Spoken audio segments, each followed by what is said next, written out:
ਮਸੀਹ ਯਸੂ ਦੇ ਵਿੱਚ ਤੁਹਾਡੀ ਸਲਾਮਤੀ ਹੋਵੇ। ਤੇ ਅਸੀਂ ਤੁਹਾਨੂੰ ਯਸੂ ਦੀ ਜ਼ਿੰਦਗੀ ਇਤਵਾਰ ਦਾ ਬਾਈਬਲ ਸਟੱਡੀ ਪ੍ਰੋਗਰਾਮ ਪੰਜਾਬੀ ਬਜ਼ਰੀਆ JCDC ਪ੍ਰੋਡਕਸ਼ਨ ਵਿੱਚ ਖੁਸ਼ ਆਮਦੀਦ ਕਹਿੰਦੇ ਹਾਂ। ਤੇ ਮੈਂ ਪਾਦਰੀ ਅਮਜਦ ਇਮਤਿਆਜ਼ ਤੁਹਾਡੇ ਕੋਲ ਖੁਦਾ ਦਾ ਕਲਾਮ ਲੈ ਕੇ ਹਾਜ਼ਰ ਹੋਇਆ। ਤੇ ਅੱਜ ਅਸੀਂ ਬਰਕਤ ਦੇ ਤਾਲਕ ਨਾਲ ਵੇਖਾਂਗੇ ਤੇ ਨਾਲੇ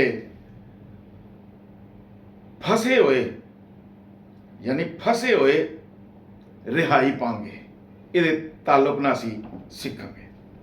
ਅਸੀਂ ਹਿਜ਼ਕੀਏਲ ਦੀ ਕਿਤਾਬ ਯਾਨੀ ਹਿਜ਼ਕੀਏਲ ਨਬੀ ਦਾ ਸਹੀਫਾ ਉਹਦਾ 36 ਬਾਬ ਤੇ ਉਹਦੀ 11 ਆਇਤ ਖੁਦਾ ਦੇ ਕਲਾਮ ਚੋਂ ਪੜਾਂਗੇ।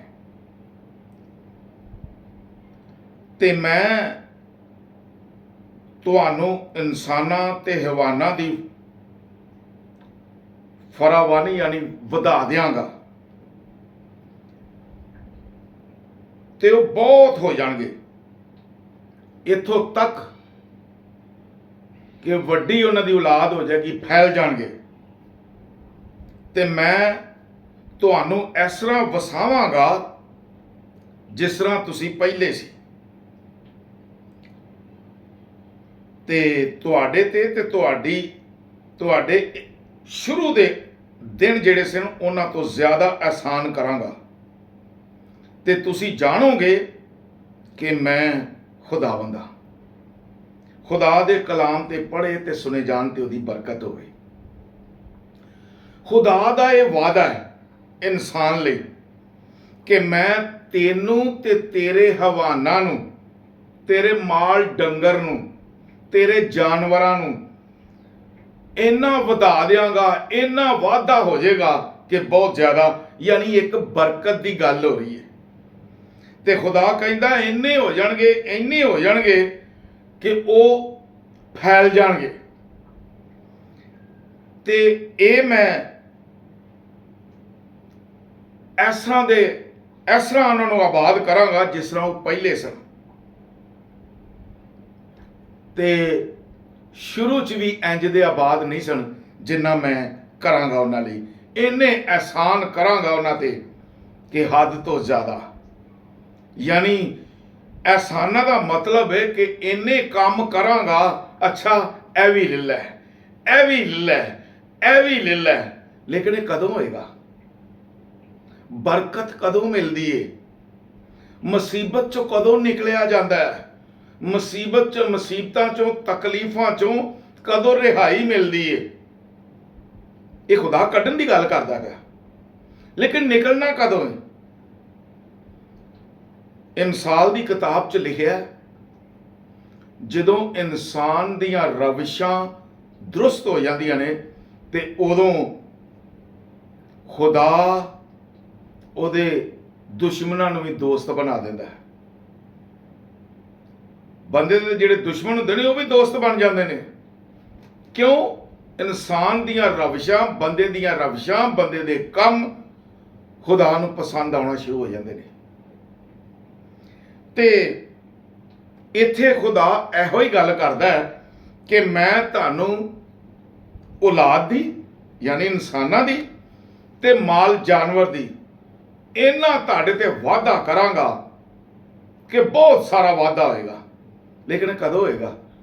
ਜਦੋਂ ਅਸੀਂ ਆਪਣੇ ਆਪ ਨੂੰ ਦਰੁਸਤ ਕਰ ਲਾਂਗੇ ਤੇ ਭੈੜੇ ਕੰਮਾਂ ਤੋਂ ਪਿਛਾਂ ਹਟ ਜਾਵਾਂਗੇ। ਜਦੋਂ ਸਾਡਾ ਧਿਆਨ ਖੁਦਾ ਵੱਲ ਹੋ ਜਾਏਗਾ, ਜਦੋਂ ਸਵੇਰ ਸ਼ਾਮ ਹਰ ਵਕਤ ਸਾਡਾ ਧਿਆਨ, ਸਾਡੀ ਸੋਚ ਇਹ ਹੋਏਗੀ ਕਿ ਮੇਰਾ ਖੁਦਾ ਮੇਰੇ ਕੋਲ ਹੈ। ਮੈਂ ਜਿਹੜਾ ਵੀ ਗਲਤ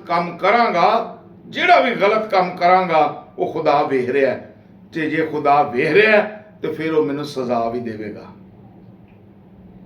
ਤੇ ਜਦੋਂ ਭੈੜੇ ਕੰਮ ਕਰਨੇ ਇਨਸਾਨ ਛੱਡ ਦਿੰਦਾ ਤੇ ਖੁਦਾ ਵੱਲ ਰੁਖ ਕਰਦਾ ਤੇ ਤੌਬਾ ਕਰਦਾ ਤੇ ਫਿਰ ਖੁਦਾ ਉਹਨੂੰ ਪਸੰਦ ਕਰਨਾ ਸ਼ੁਰੂ ਕਰ ਦਿੰਦਾ, ਇਸ ਲਈ ਕਿ ਉਹਦੀ ਵਾਪਸੀ ਹੋ ਜਾਂਦੀ ਹੈ। ਜਦੋਂ ਉਹਦੀ ਵਾਪਸੀ ਹੋ ਜਾਂਦੀ ਹੈ ਤੇ ਫਿਰ ਖੁਦਾ ਆਪਣੇ ਦਰਵਾਜ਼ੇ ਖੋਲ ਲੈਂਦਾ, ਜਿਵੇਂ ਮੁਸਰਫ ਬੇਟੇ ਲਈ ਬਾਪ ਨੇ ਦਰਵਾਜ਼ੇ ਖੋਲੇ। ਤੇ ਮੈਂ ਅੱਜ ਭਰਾਓ ਤੇ ਭੈਣੋ ਇਹ ਗੱਲ ਯਾਦ ਦਿਲਾਣਾ ਚਾਹਨਾ, ਜਿਹੜੇ ਮੁਸੀਬਤਾਂ 'ਚ ਫਸੇ ਹੋ,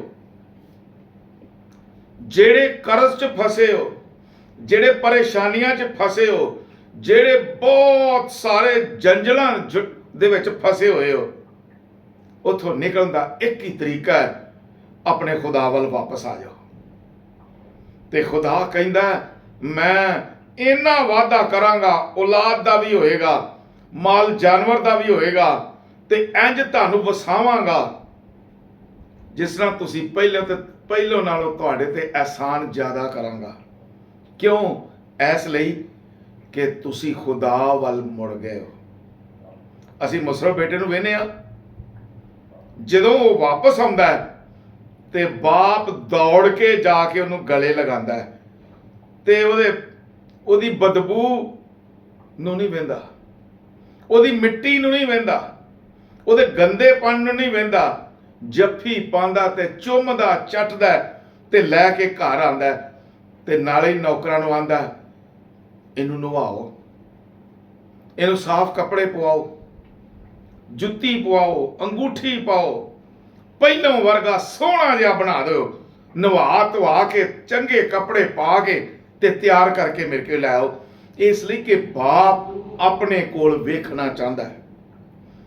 ਇਸੇ ਤਰ੍ਹਾਂ ਹੀ ਜਿਹੜੇ ਗੁਨਾਹ 'ਚ ਜ਼ਿੰਦਗੀ ਬਸਰ ਕਰਦੇ ਨੇ, ਖੁਦਾ ਤੋਂ ਦੂਰ ਨੇ, ਖੁਦਾ ਉਹਨਾਂ ਲਈ ਆਂਦਾ ਹੈ ਕਿ ਮੈਂ ਉਹਨਾਂ ਲਈ ਬੜਾ ਕੁਝ ਕਰਾਂਗਾ। ਲੇਕਿਨ ਜਾਣਾ ਲੈਣਾ ਤੇ ਜਾ ਕੇ ਆਣਾ। ਜ਼ਰਾ ਧਿਆਨ ਤੇ ਪਿਛਾ ਮੋੜੀਏ ਖੁਦਾ ਵੱਲ, ਆਪਣੀ ਸੋਚ ਨੂੰ ਤਾਂ ਖੁਦਾ ਵੱਲ ਮੋੜੀਏ ਕਿ ਖੁਦਾਵੰ ਤੂੰ ਹੈ ਜਾਂ ਮੈਂ ਆ, ਬਾਕੀ ਮੈਨੂੰ ਦੂਜੇ ਨਾਲ ਕੋਈ ਗਰਜ਼ ਨਹੀਂ। ਦਾਊਦ ਇਸੇ ਲਈ ਆਂਦਾ ਹੈ ਮੇਰਾ ਲੰਘਣਾ ਭਾਵੇਂ ਮੌਤ ਦੀਆਂ ਵਾਦੀਆਂ 'ਚ ਹੋਵੇ, ਮੈਂ ਕਿਸੇ ਬਲਾ ਤੋਂ ਨਹੀਂ ਡਰਾਂਗਾ, ਇਸ ਲਈ ਕਿ ਖੁਦਾ ਮੇਰੇ ਨਾਲ ਹੈ। ਅੱਜ ਖੁਦਾ ਨੂੰ ਆਪਣੇ ਨਾਲ ਬਣਾ ਲਓ।